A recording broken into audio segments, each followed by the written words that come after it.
corticosteroids. If you want mineralocorticoid activity, then you can choose from the list of mineralocorticoids. However, among the mineralocorticoids, you have very less to choose from. But in case of glucocorticoids, you have a lots of glucocorticoids. We have starting with hydrocortisone like drugs, which are least potent because this anti-inflammatory action is comparatively less than that of triamcinolone, betamethasone, and dexamethasone. If you want a potent corticosteroids, then you have betamethasone and dexamethasone. In the last class, we talked about one MCQ. Sometimes the MCQ is which is the most potent corticosteroids. So if you see over here between beta and dexamethasone, you'll find that betamethasone anti-inflammatory action ranges from 25 to 40, which is greater than that of dexamethasone. So if betamethasone is in the options, then you choose betamethasone as most potent corticosteroids. But if betamethasone is not in the option, then you go for dexamethasone.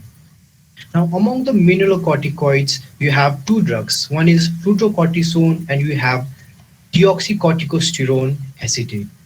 Now here, you give fludrocortisone via oral route. Now, why am I focusing on fludrocortisone is because when we'll be talking about clinical pharmacology, then we'll be using more of fludrocortisone because it is given orally.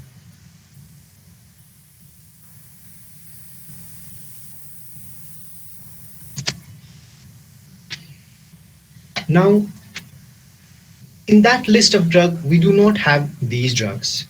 Drugs like beclomethasone, budesonide, flunisolide, mometasone, triamcinolone, and fluticasone. Because when we are talking about those list of drugs, most of these drugs were given via oral route or via parenteral route. But when we come to these drugs like beclomethasone, budesonide, they are given via inhalational route. So they are mostly targeted towards the lung. Why targeted towards the lung? Because one thing is that these corticosteroids, they do not prevent receptor from being desensitized. For example, if you keep using salbutamol continuously, the beta receptors of your lung will become desensitized upon continuous stimulation. But if you combine that salbutamol with some amount of corticosteroids, the chances of being desensitization is comparatively less. And also along with that, the side effects of corticosteroids will be less. However, with the use of inhalational corticosteroids, you will tend to develop more of candidiasis, oral candidiasis, because these corticosteroids, you take it via inhalational route.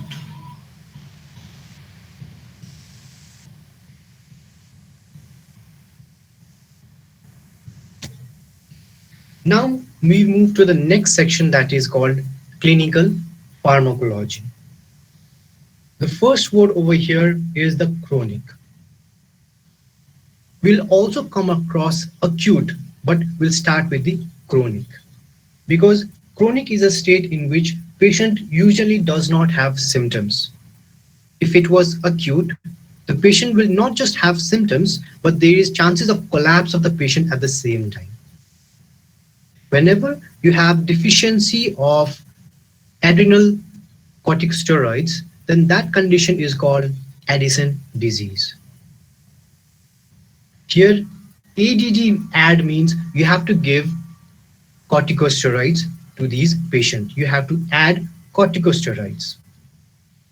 In such patient, because of lack of cortisol in the body, these patients are generally not able to maintain the blood glucose level during the fasting state. Trauma infection can lead to acute adrenal insufficiency with circulatory shock and even death. So these kind of patients who have chronic adrenal insufficiency should be identified at the earliest point, because later on in their life, they can simply die because of some kind of infection or any kind of stress or traumatic conditions.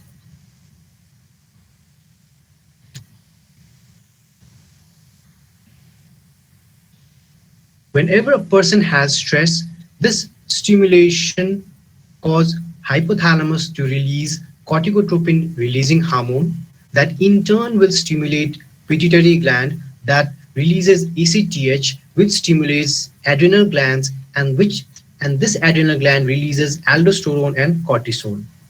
This cortisol initially they help to boost up the immune system. Here there is a difference. If you use cortisol for a longer period of time, it is gonna decrease the immunity. But if you use cortisol for a short period of time, it can boost up the immunity. Plus, it is also going to produce the catabolic action to enhance the level of glucose in the body.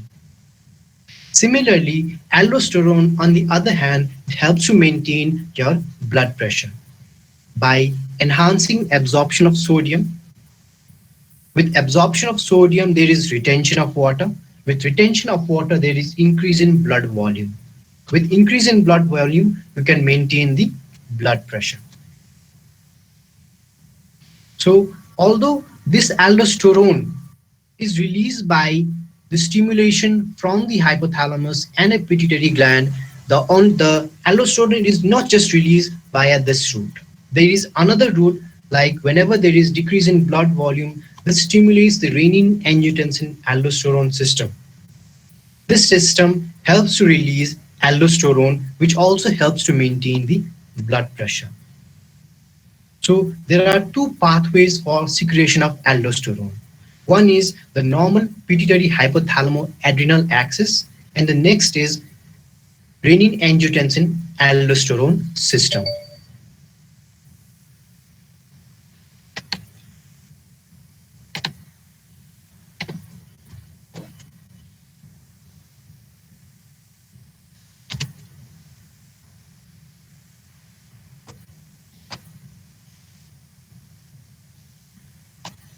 Now, how do we manage this chronic adrenal insufficiency then? This is managed with oral hydrocortisone, which is given 20 to 30 mg daily. Now, we know that this hydrocortisone has cortisol-like activity, which is glucocorticoid-like activity, but this hydrocortisone, it also has mineralocorticoid activity. Despite of hydrocortisone having both glucocorticoid activity and mineralocorticoid activity, we still have to administer fluorocortisone.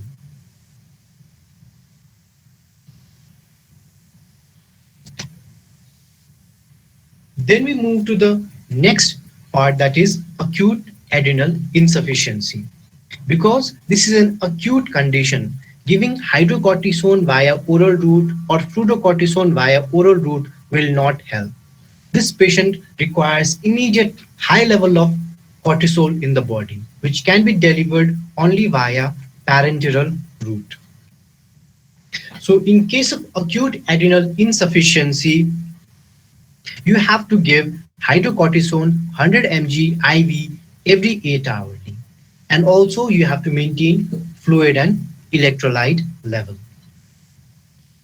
Now, the problem, we have something else that we need to deal with when we are talking about adrenal insufficiency. This is a case in which your adrenal glands is not able to produce cortisol. But sometimes when there is a tumor of the adrenal glands, you might need to go for a surgery in which the whole adrenal glands needs to be removed. So when whole adrenal glands is removed, that patient also suffers from acute as well as chronic adrenal insufficiency. So this management also is used for when the patient has to undergo adrenectomy.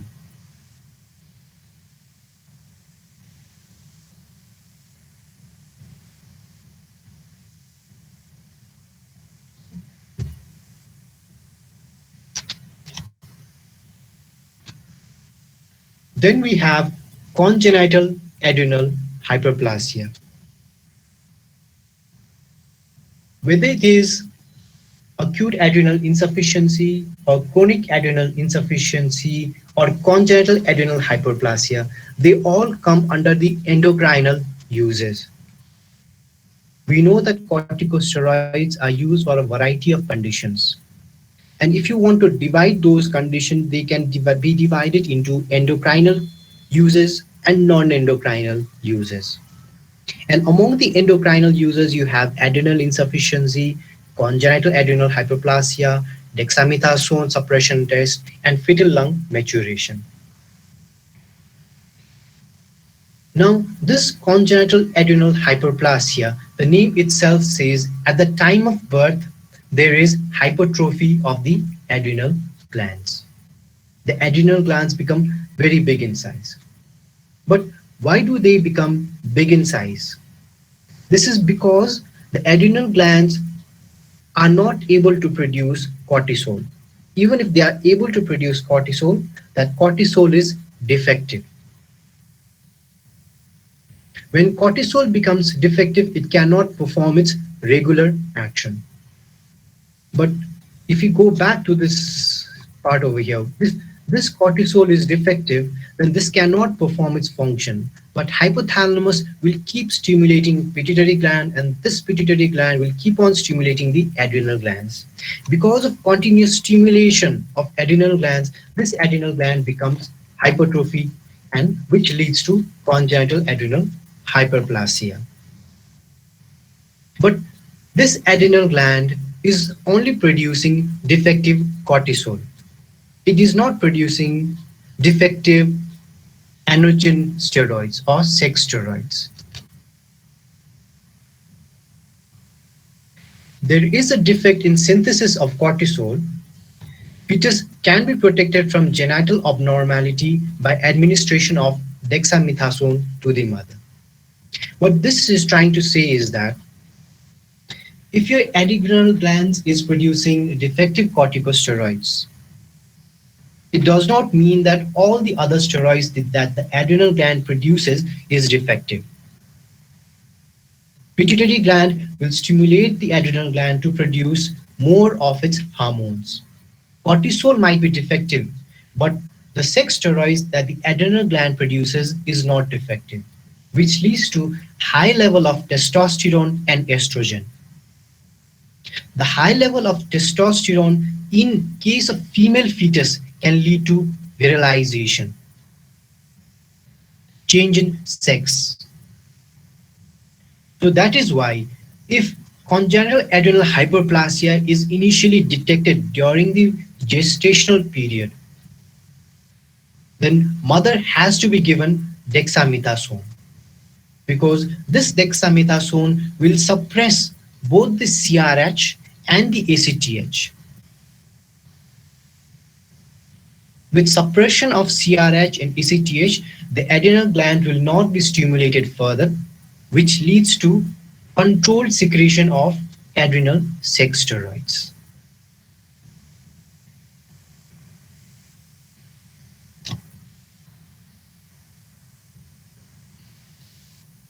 In infant, congenital adrenal hyperplasia is managed by administration of electrolyte, oral hydrocortisone, and oral fluorocortisone. So in spite of giving dexamethasone, you still have to monitor the electrolyte levels.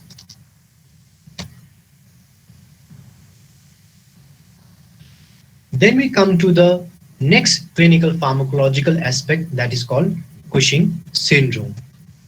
This occurs because of excess of cortisol.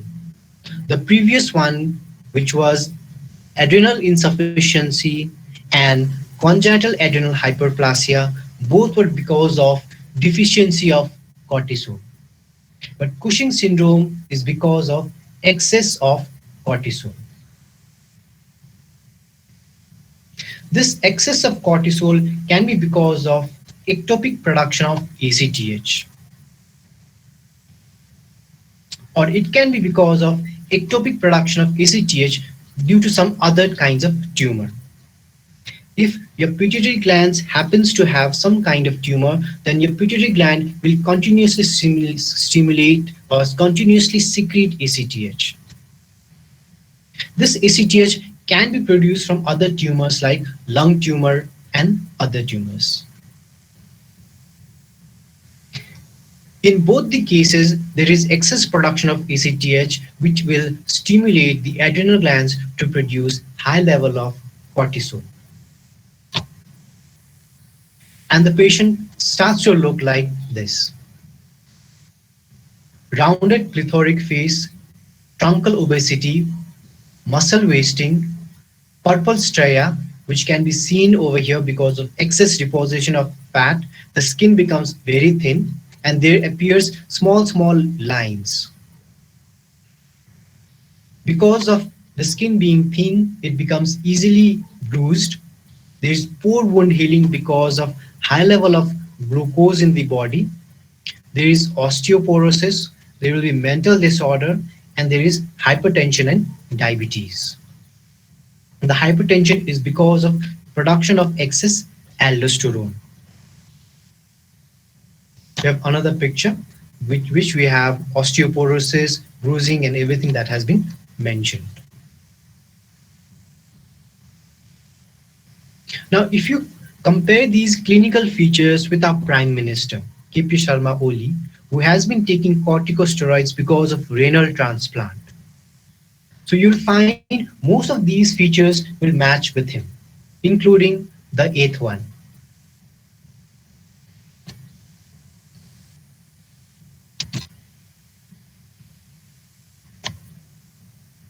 This Cushing syndrome is managed by surgical removal of the adrenal glands or the tumor.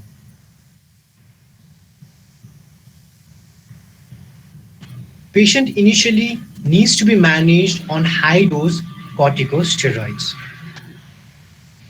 The dose is later tapered to normal replacement level and later managed as in chronic adrenal insufficiency cases.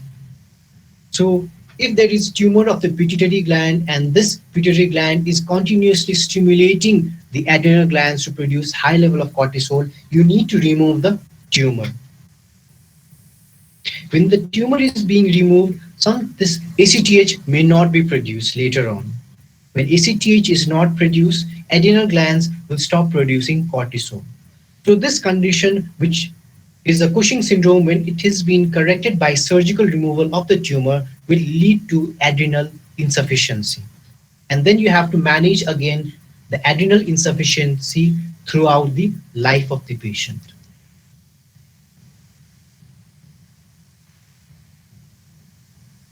The next clinical condition is aldosteronism. The name itself says that there is excess production of aldosterone. The role of aldosterone in the body is to increase absorption of sodium and water, which brings us to the clinical feature hypertension and edema. So we have hypertension. We also have weakness and tetany. This weakness and tetany is associated with low serum potassium. Why do we have low serum potassium? Because when aldosterone is trying to absorb sodium, this needs to be compensated with excretion of potassium ion. Along with potassium, hydrogen is also secreted. So you not only have less amount of potassium, but you also have less amount of hydrogen, which leads to metabolic alkalosis. But from the clinical aspect, we have hypertension and weakness and tetany due to aldosteronism.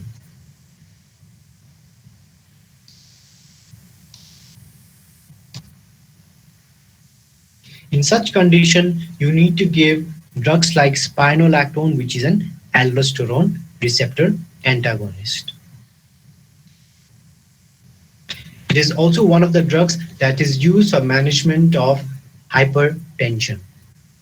Although the spironolactone is a weak less efficacious, it is combined with highly efficacious drugs like furosemides, and other thiazides.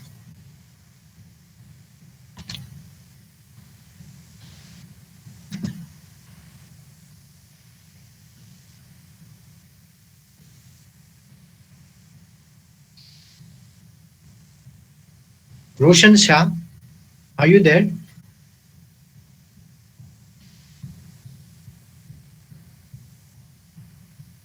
Nilambari Sankar?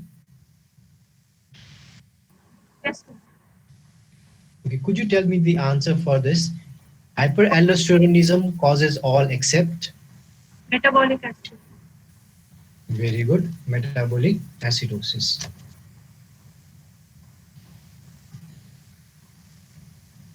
Manish Sharma, Yes, sir. could you answer me this? Which of the following disorder is not aggravated by corticosteroid therapy?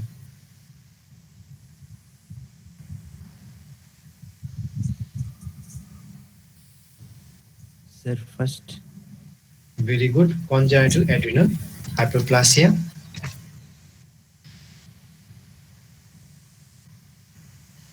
Atal Shrestha,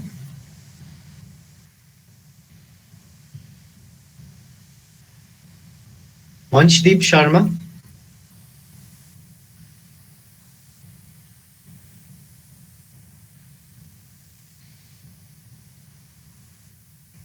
Caesar Niraula, Yes, sir. could you answer me this? In the treatment of CAH, the purpose of administration of synthetic corticosteroid is Suppression of ACTH secretion. okay, suppression of ACTH secretion, which is not true about biclomethasone. Sudeep Pandey,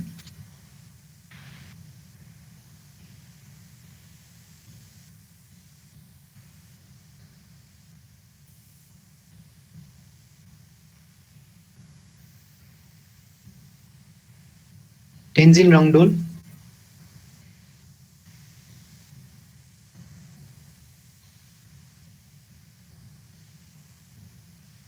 Sisam Mahata,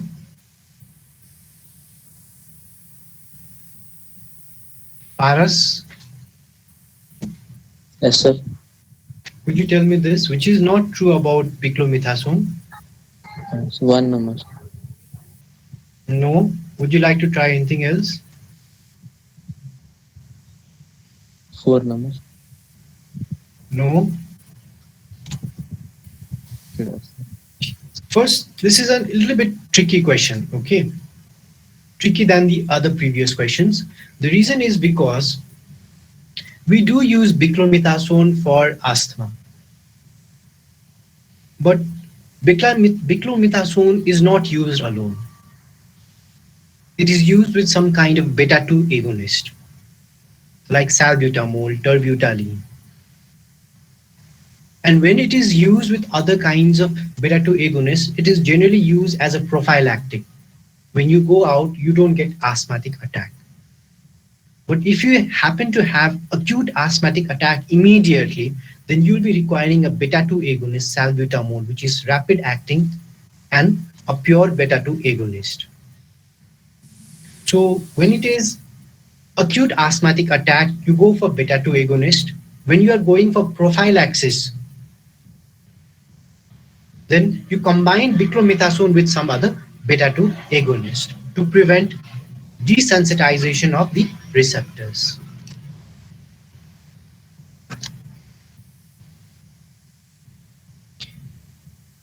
Then we have dexamethasone suppression test. Now we'll talk about a little bit of the physiology over here. We have the hypothalamus, we have your pituitary gland, and we have the adrenal glands. Hypothalamus is producing CRH, it is producing this stimulating pituitary gland, which produces ACTH, and this ACTH will stimulate adrenal glands to produce cortisol.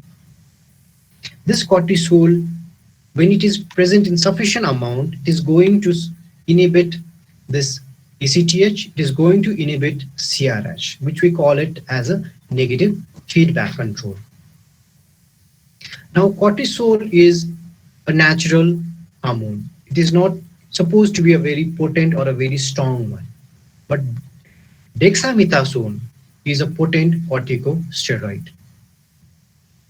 Now, when you give dexamethasone, the role of dexamethasone will be, in this case, to prevent further release of ACTH and further release of CRH. This dexamethasone is going to produce negative feedback inhibition. When you give dexamethasone for a longer period of time, this is going to suppress the entire system and your adrenal glands will stop producing cortisol in the long run, which is a kind of a adverse effect. But this is taken to identify Cushing syndrome.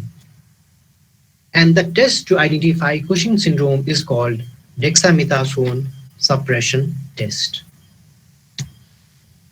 So it is a test to identify Cushing syndrome. Now, dexamethasone test is a little bit complicated. Here, this test is done in two stages. One is the low dose test and the next is high dose test. Both these tests are given at night and the level of cortisol is measured in the morning. Because in the morning, generally we tend to observe that cortisol secretion is very high. So low dose means dexamethasone is given at a very low dose, that is 1 mg. When you give 1 mg of dexamethasone at night around 10 p.m. and when you measure the level of cortisol in the morning, if your cortisol level is low because of inhibition of CRH and ACTH, we say that the person is healthy. It does not have any kind of Cushing syndrome or a Cushing disease. But if the person still has high amount of cortisol, then we say that this patient is having Cushing syndrome. Means the level of cortisol is very high. Following identification of Cushing syndrome, then we want to identify why is there high amount of cortisol. The provisional diagnosis could be because of pituitary tumor, it could be because of the tumor of the adrenal glands, or it can be some any other tumor that is going to produce ACTH. So in order to identify your final diagnosis, then you give the second stage of dexamethasone suppression test, and that is you give a high dose, which means 8 mg of dexamethasone is given again at night and the level of cortisol is measured in the morning at 9 a.m. When you give a very high dose of dexamethasone, and this high dose is suppressing the secretion of cortisol, which leads to low level of cortisol, we say that this patient has Cushing disease, also known as pituitary tumor. So in such scenario, high level of cortisol is because of tumor of the pituitary gland. But if the cortisol level is high in the morning, then you need to measure the ACTH level. If your ACTH is low, means you have adrenal tumor, and if your ACTH is still high, means there is tumor somewhere else, maybe lung, maybe bone, it can be anything that is producing ACTH-like hormone. Basically, dexamethasone test is used to identify the Cushing syndrome, which can be asked in one of the MCQs. However, till now, they have not asked to elaborate the dexamethasone suppression test.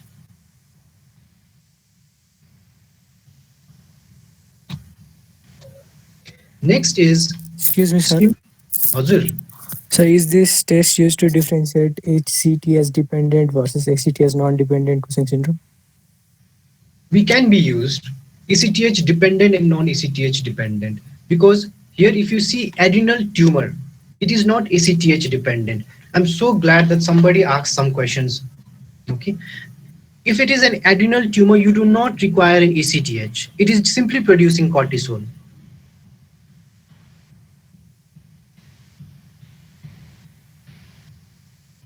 This is ACTH producing, so it can be used to identify ACTH dependent and non-ACTH dependent. However, to be more specific, there might be other tests also. So only high dose test is used to differentiate, not the low dose. No, no. See, low dose is to identify whether you are normal or whether you have high level this Cushing syndrome or not. That is the only basic thing to understand. Low dose is just to identify whether you are normal or not, because it is just measuring the level of cortisol. The high dose is not just measure the level of cortisol, but it is also trying to identify the level of ACTH in the body. So you are going for more parameters. Okay, sir. Thank you. Okay, thank you for the question. Then we have stimulation of lung maturation in fetus. Now this is something very interesting. Now we have to come across lots of situation in life in which a person has to deliver a baby at an early period. Usually we keep the baby in the mother's womb for 36 weeks, sometimes even more. But sometimes due to certain conditions, maybe first time pregnancy, maybe because of abnormal location of the placenta, or maybe in real life situation in which your country goes in war and the baby has to be delivered within a short period of time. In such situation, the baby, when it has to be delivered before 34 weeks of period, the lung is not able to expand on its own. And if the lung is not able to expand on its own, the baby cannot breathe, which means that the baby can die. The death of the baby is because the body is immature to produce surfactant. And this surfactant is stimulated by the cortisol, which is present in the baby and produced by the adrenal glands of the baby. Suppose you have to anticipate that the baby has to be born before 34 weeks, maybe 30 weeks or 28 weeks. In such scenario, the physician or the gynecologist will ask you to buy this corticosteroids. This corticosteroid is going to produce maturation of the fetal lung. When the fetus will comes out, maybe because of some normal delivery or because of the cesarean section, the fetus is able to breathe on its own. So one of the role of the natural corticosteroids in the body is to help mature the lung. So these were some of the endocrinal uses of corticosteroids. Now, why am I using the word endocrinal is because corticosteroids has lots of uses, so much uses that the examiner sometimes wants to focus more towards the endocrinal use and non-endocrinal use. So adrenal insufficiency, whether it is chronic or whether it is acute, or congenital adrenal hyperplasia, or whether dexamethasone suppression test, or maturation of the lung in the fetus, all of them, they belong to the endocrinal uses of the corticosteroids.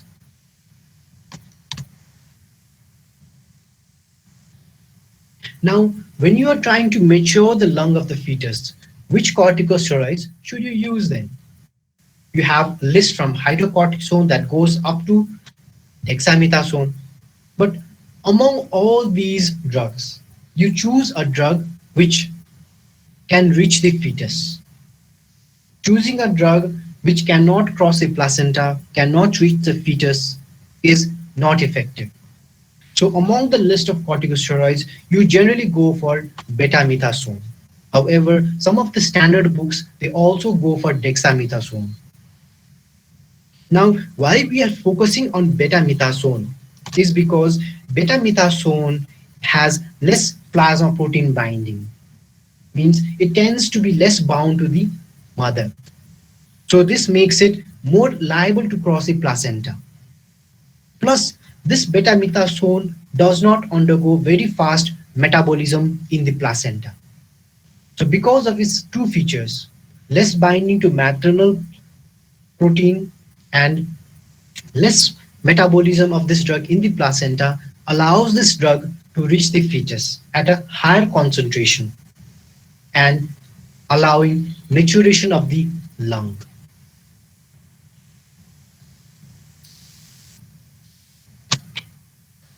Now we move to the non-endocrinal uses of corticosteroids. And here is a list of non-endocrinal uses, which can be almost 3 to 4 pages if you start writing down everything. But all of these can be categorized into smaller versions, like in case of allergic reaction, collagen vascular disorders, eye disease, gastrointestinal disease, hematological disorders, systemic inflammation, infection, inflammatory condition of bone joint, nausea, vomiting, neurological disorder, organ transplant, our Kipi Sharma Oli is over here, pulmonary disease, renal disorder, skin disease, thyroid disease, and miscellaneous. Now, among all these lists, sometimes the examiner wants to ask question from this also. And he chooses to use this part, that is nausea, vomiting. Which of the following drugs are used to manage nausea, vomiting in a patient undergoing chemotherapy? And there is no option of antiemetic drugs. Because if the patient is having a cancer and he's undergoing chemotherapy, then even corticosteroids like dexamethasone can produce antiemetic action.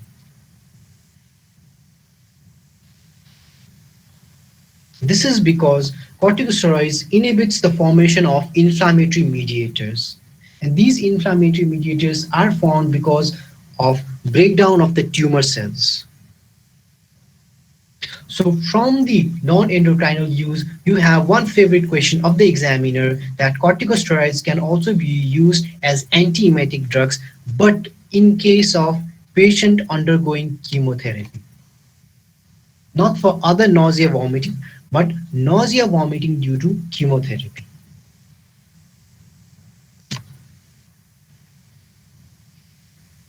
It is also used to manage transplant rejection. Kidney transplant we're talking about. So corticosteroids reduces the antigen expression on the graft tissues. Corticosteroids, they also interfere with sensitization of cytotoxic T lymphocyte and generation of primary antibodies. We are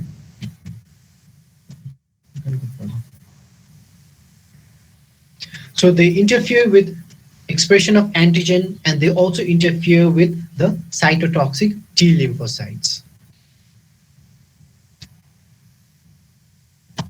So we'll end our therapeutic indication. We'll end our class till here. And from next class, we'll talk about the toxicity of corticosteroids.